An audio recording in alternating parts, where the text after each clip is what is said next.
नमस्कार साथियों, हमारे YouTube चैनल राज डीप स्टडी सेंटर में आप सभी का पुनः स्वागत है। पिछले दिन हम लोगों ने लघुत्तम समावर्तक एवं महत्तम समावर्तक संबंधी जितने भी बेसिक रूल थे सब उनके बारे में जाना। अब इसके बाद में आगे क्या करेंगे, बेसिक रूलों को जानने के साथ साथ में हमने कुछ प्रश्नों पर चर्चा भी की थी। तो क्योंकि प्रश्नों की अधिकता के कारण ज्यादा प्रश्न हो जाते हैं प्रत्येक अध्याय में, इसलिए हमने क्या किया, प्रत्येक चैप्टर को 2 या 3 भागों में पढ़ेंगे। तो सबसे पहले आज क्या करते हैं, पिछली ही कड़ी में जहां से हमने खत्म किया था उसके बाद में लघुत्तम समावर्तक संबंधी कुछ महत्वपूर्ण प्रश्नों पर चर्चा शुरू करते हैं।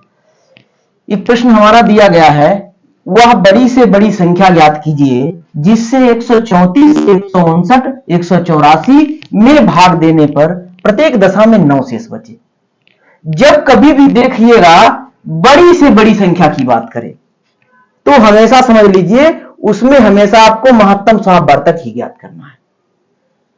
तो क्या करेंगे, सबसे पहले और फिर क्या, भाग देने पर प्रत्येक दशा में 9 शेष बचे। तो सबसे पहले क्या करते हैं, इसको 9 को घटाते हैं। देखिए 134 माइनस 9 और आपका 159 माइनस 9 और 184 माइनस कर दो। तो सबसे पहले क्या करेंगे, अब इसको घटा देते हैं। 134 में से 9 घटा देंगे, कितना बचेगा, 125 बचेगा। उसके बाद में 159 में से घटा देंगे तो 150 बचेगा। 184 में घटा देंगे तो कितना बचेगा, 175 बचेगा। तो सबसे पहले हम अभी हमारा बचा, तो अभिष्ट जो होगा संख्या क्या होगी, वो मासा ही होगी। तो 125, 150 और 175 हमको महत्तम समावर्तक ज्ञात करना है। इनका क्या करेंगे, हम मासा ज्ञात करेंगे। तो मासा ज्ञात करने के लिए आप लोग 2 विधियों का प्रयोग करते हैं। एक क्या होती है, हमारी भाग विधि होती है, एक गुणनखंड विधि होती है। तो हम क्या करते हैं, इसको गुणनखंड विधि से ही ज्ञात कर लेते हैं।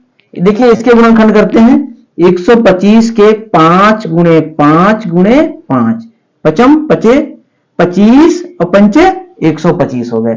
उसके बाद में क्या करेंगे, 150 के करते हैं।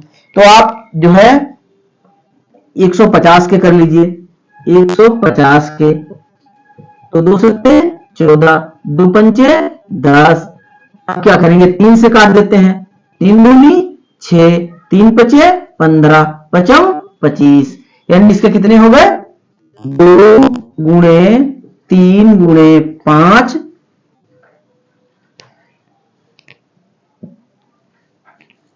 और गुणे 5 हो गए। उसके बाद में क्या करेंगे, अब हमारा कितना बचा है, 175 बचा है। 175, अब 175 के कर देते हैं गुणनखंड। तो इसको क्या करेंगे,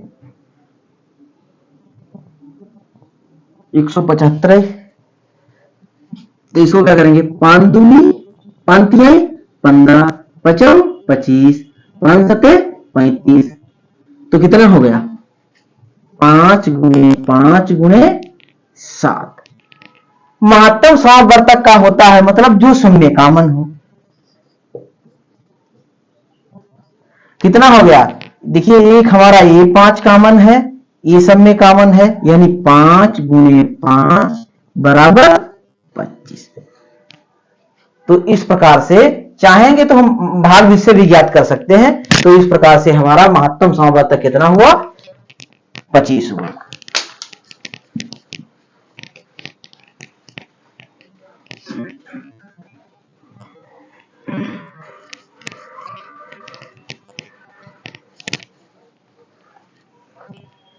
एक हमारा प्रश्न दिया गया है, एक माली के पास 76, 151, एक माली के पास 76, 151 और 226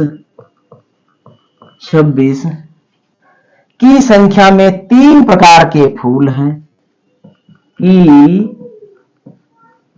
संख्या में तीन प्रकार के फूल हैं।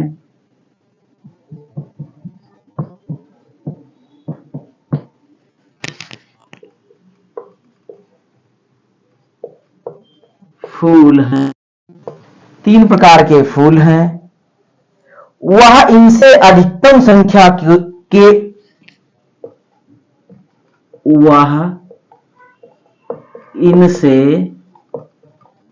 अधिकतम संख्या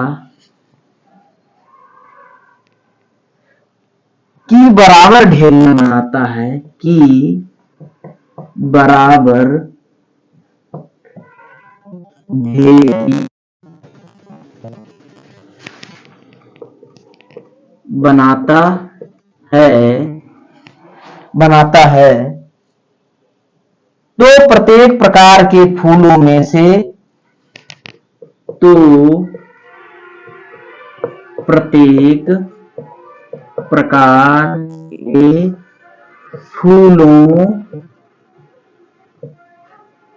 में से एक फूल शेष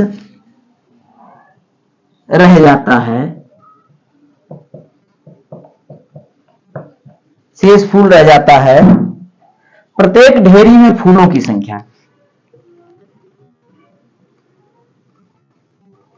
प्रत्येक ढेरी में फूलों की संख्या ज्ञात कीजिए।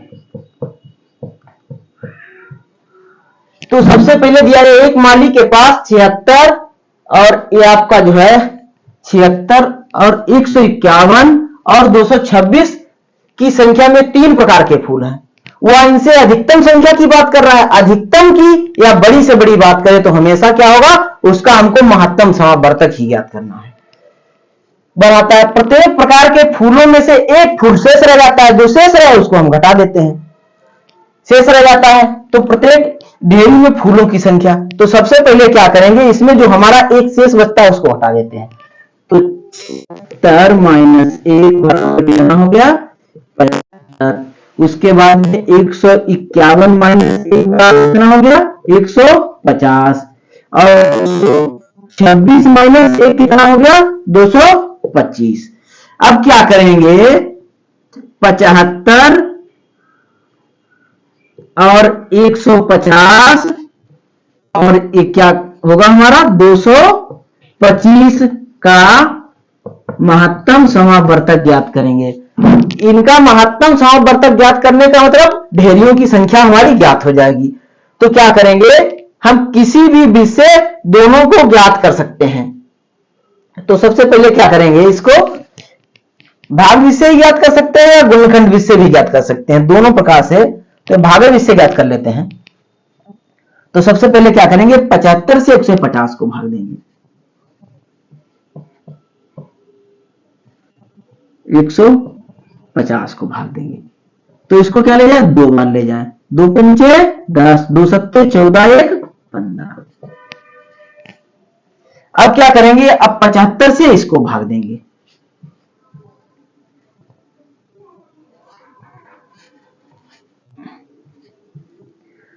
पचहत्तर से क्या करेंगे 225 को भाग देंगे।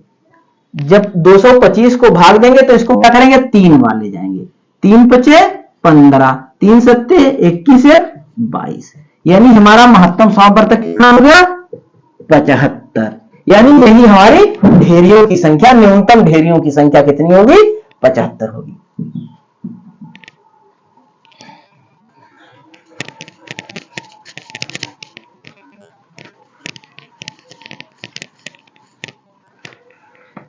अगला हमारा एक प्रश्न दिया गया है, वह छोटी से छोटी संख्या ज्ञात कीजिए। वह छोटी से छोटी संख्या ज्ञात कीजिए। वह छोटी से छोटी संख्या ज्ञात कीजिए जो 18, 21, 24 जो 18, 21, 24, 27 से पूरी तरह विभाजित हो जाए, पूरी तरह विभाजित हो जाए। जब पूरी तरह विभाजित हो जाए, और वो भी क्या, छोटी से छोटी संख्या। हम क्या करते थे, बड़ी से बड़ी संख्या में महत्तम समावर्तक ज्ञात करते थे, और जब छोटी से छोटी संख्या की बात करेगा तो हम क्या करेंगे, लघुत्तम समावर्तक ज्ञात करेंगे। तो क्या होगा, 18, 21, 24 और 27 का लासा। इसका लासा ज्ञात करने के लिए गुणनखंड इससे अलग अलग करेंगे, इससे अच्छा हम भाग इससे करके देख लेते हैं। तो 18, 24, 21 है इसमें, 18, 21, 24 और 27। तो इसमें क्या करेंगे हम, इसको दूनी 18, 21 ऐसे छोड़ देते हैं, 2 एकन 2 दूना 4 और 27 ऐसे करेंगे।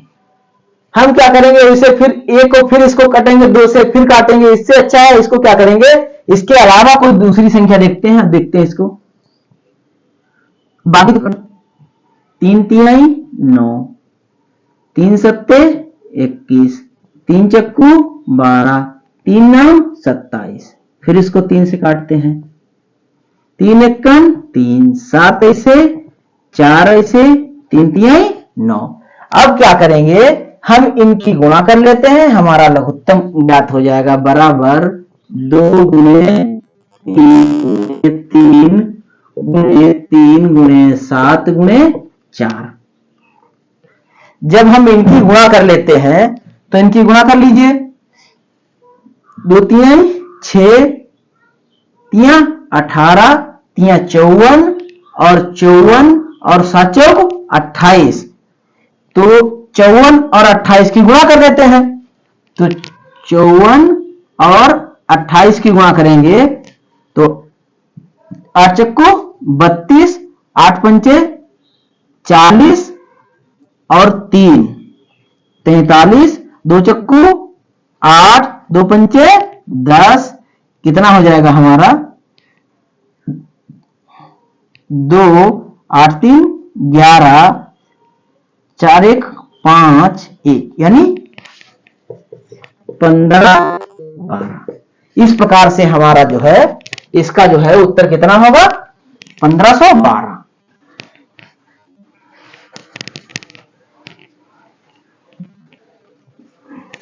अगला एक प्रश्न दिया गया है, 1/2, 1/2, 3/4, 4/5, 3/4 और उसके बाद में हो गया है आपका 5/6 और फिर हो गया 7/8 और उसके बाद में दिया गया है 9/10। 9/10 का मासा ज्ञात की। तो इस प्रकार का जब कभी भी प्रश्न होता है तो हम सबसे पहले क्या करते हैं, जब मासा पूछा है तो अंश का मासा, हर का लासा। तो 1 1 3 5 7 9 हो गया का मासा ज्ञात कर लेंगे, बटे हर जो है उनका लघुत्तम समावर्तक, यानी 2 4 1 8 10। इनका क्या करेंगे, लासा ज्ञात कर लेंगे। तो सबसे पहले मासा ज्ञात करेंगे, तो 1 3 5 7 9 का मासा कितना हो गया, 1 हो गया। इसमें क्या करेंगे, इन सब का लघुत्तम समावर्तक ज्ञात करेंगे। लघुत्तम समावर्तक 2 4 6 8 10 दिया गया है। तो 2 एकन 2 दूना 4, 2 तिहाई 6, 2 चक्कू 8, 2 पंचे 10। फिर 2 से काट देते हैं, तो ये दो एक दो, तीन ऐसे, चार दो दूना चार, पांच ऐसे। अब क्या करेंगे, इनकी गुणा कर लेंगे। दो दूना चार, तीन 12, 12 और पंचे 60 दूना 120। तो ये कितना हो गया, 120। इस प्रकार से ये हमारा इसका महत्तम समावर्तक ज्ञात हो गया। अगला प्रश्न देखते हैं।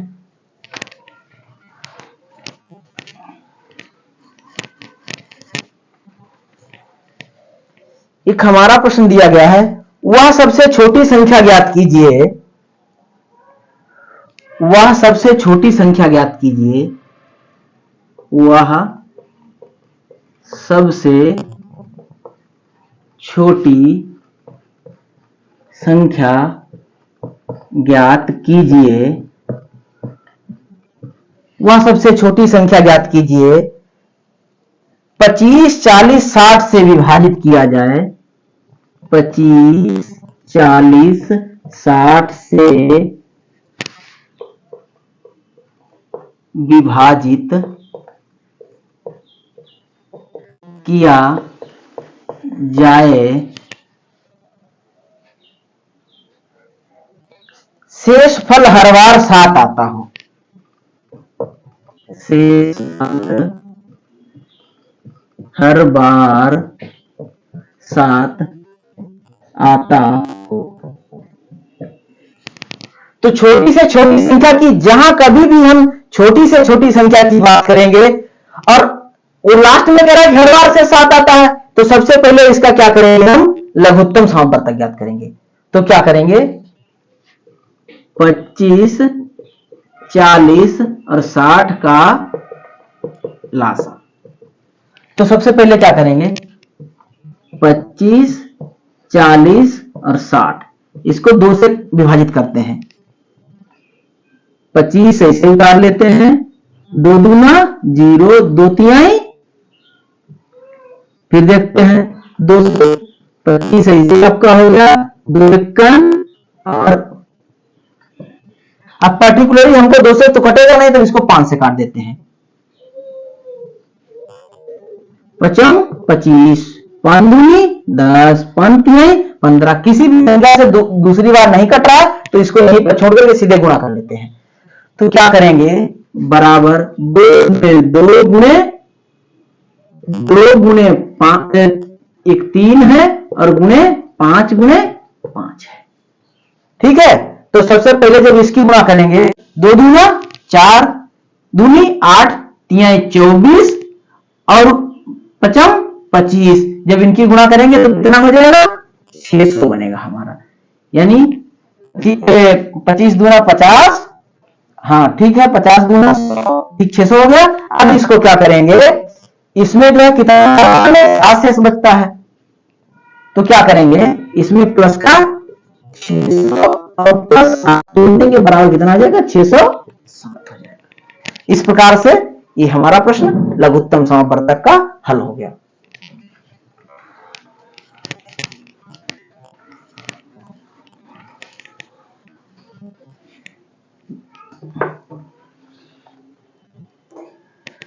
एक प्रश्न हमारा दिया गया है, वह लघुत्तम संख्या ज्ञात कीजिए,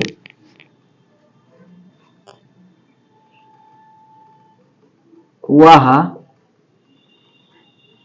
लघुत्तम संख्या ज्ञात कीजिए, वह लघुत्तम संख्या ज्ञात कीजिए जिसे 15, 20, जिसे 15, 20, 36, 48, 36, 48 से भाग देने पर, से भाग देने पर प्रत्येक दशा में 3 शेष रहे।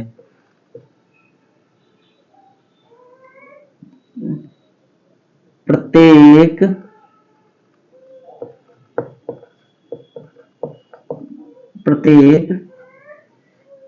बार 3 शेष बचे। ठीक है, तो सबसे पहले हम क्या करेंगे, लघुत्तम संख्या कह रहा है तो साहब आप समझ लीजिए कि लघुत्तम समावर्तक ज्ञात करना है। तो क्या करेंगे, 15, 20, 36 और 48 का लासा ज्ञात करेंगे। तो इस प्रकार से हमारा जो है ये हमारा लासा ज्ञात करना है। 15, 20, 36 और 48 का लघुत्तम समावर्तक ज्ञात करना है। तो 15, 20, 36 और 48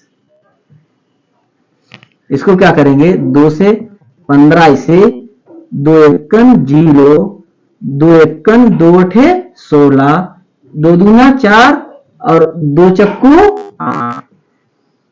15 इसे रखते हैं, सॉरी 2 से 15 इसे 2 10, 2 नीम 18, 2 एकन 2 और 2 दूना 4। अब पर्टिकुलरली हमको दिखाई देता है, इसको 3 से काट लेते हैं। 3 पचे 15, 5 ऐसे 3 तिहाई 9, 3 चक्कू 12। अब इसको क्या करेंगे, 5 से काट देते हैं। 5 एकन 5, 5 एकन 5, 3 ऐसे 4 ऐसे। अब इसके बाद में क्या करेंगे, इसमें इन सब की गुणा कर लेते हैं और उसमें जो 3 है उसको जोड़ देते हैं। तो बराबर 2 गुणे 2 गुणे 3 गुणे 3 और उसके बाद में गुणे 4 गुणे 5। अब क्या करेंगे, हम इनकी गुणा कर देते हैं और गुणा करने के बाद में इसमें क्या करेंगे, जोड़ देंगे 3। तो 2 दूना 4, 3 12, 5 60 और 6 18 चक्कू 72 यानी 720। अब लघुत्तम संख्या बराबर 720 और प्लस 3 बराबर कितना हो गया, 723। एक प्रश्न और देखते हैं।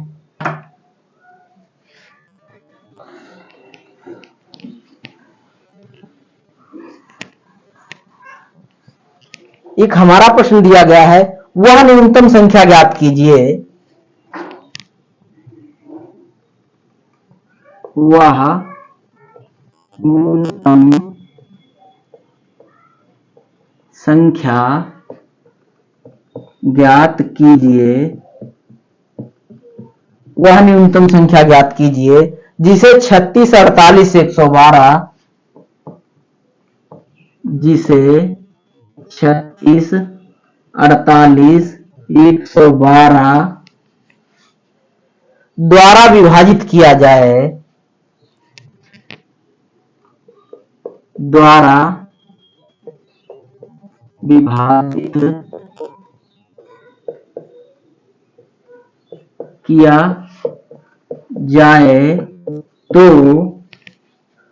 कोई शेष न बचे, कोई शेष न बचे। तो क्या करेंगे, जब न्यूनतम संख्या की बात करता है तो समझ लीजिए कि हमेशा हम क्या करेंगे, लघुत्तम समावर्तक ज्ञात करेंगे। तो क्या करेंगे, 36, 48, 112 का लघुत्तम ज्ञात कर लेते हैं, बस हमारा सवाल लग गया।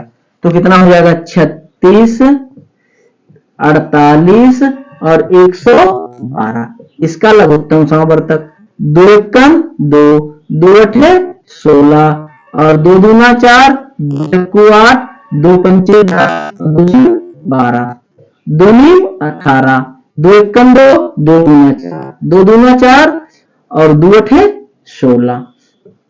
अब क्या करेंगे, इसको भी 2 से कट जाएगा, 9 ऐसे रखते हैं, 2 छंग 12 और 2 एकम और 2 चक्कू 8, फिर 2 से कट जाएगा तो 2 ऐसे 9 ऐसे, 2 तिहाई 6 और 2 सत्ते 14, 3 से काट देते हैं, 3 तिहाई 9, 3 एकम 3 और 7। अब क्या करेंगे, इनकी गुणा कर देते हैं। 36, 48, 112 का लासा बराबर 2 गुणे 2 गुणे 2 गुणे 2 गुणे 3 गुणे 3 गुणे 7। तो क्या करेंगे, 2 दूना 4 दूनी 8 दूनी 16 3 48 और 7 3 21, यानी ये हमारा हो जाएगा ये हमारा। तो इस प्रकार से हमने पिछले दिन इस चैप्टर को शुरू किया और अभी इसमें क्या है, कुछ विशेष प्रकार के प्रश्न बचे हैं जिनको हम अगले दिन अध्याय में चर्चा करेंगे, अगले दिन की क्लास में। लेकिन आप लोग क्या करिए, जितने भी प्रश्न हैं उनको 1 से 2 बार या 3 बार देखिए। और यदि प्रश्नों में कोई, पहली बात तो ऐसा रहेगा, कोई भी आपको प्रश्न कठिन नहीं लगेगा, क्योंकि हम इतने प्रश्नों को अभ्यास करवा देंगे कि आपको सारे प्रश्न सरल होंगे। तो इस प्रकार से हमारे चैनल को सब्सक्राइब, लाइक और शेयर जरूर करिए। और आप लोग लगातार अपनी तैयारी को एक दिशा देते रहिए, क्योंकि लगातार अभ्यास करते रहेंगे तो उससे क्या होगा, भले आपकी दिशा सही नहीं रहे, लेकिन धीरे धीरे एक स्थिति के बाद में आप सही दिशा में पहुंच जाएंगे। क्योंकि उससे क्या होगा, जब नियमित आप अभ्यास करेंगे तो आपकी गणित धीरे धीरे इंप्रूव होती जाएगी। तो एक समय ऐसा आएगा जो आपको गणित में कोई भी कठिनता नहीं रहेगी। नमस्कार, आज की क्लास में बस इतना ही।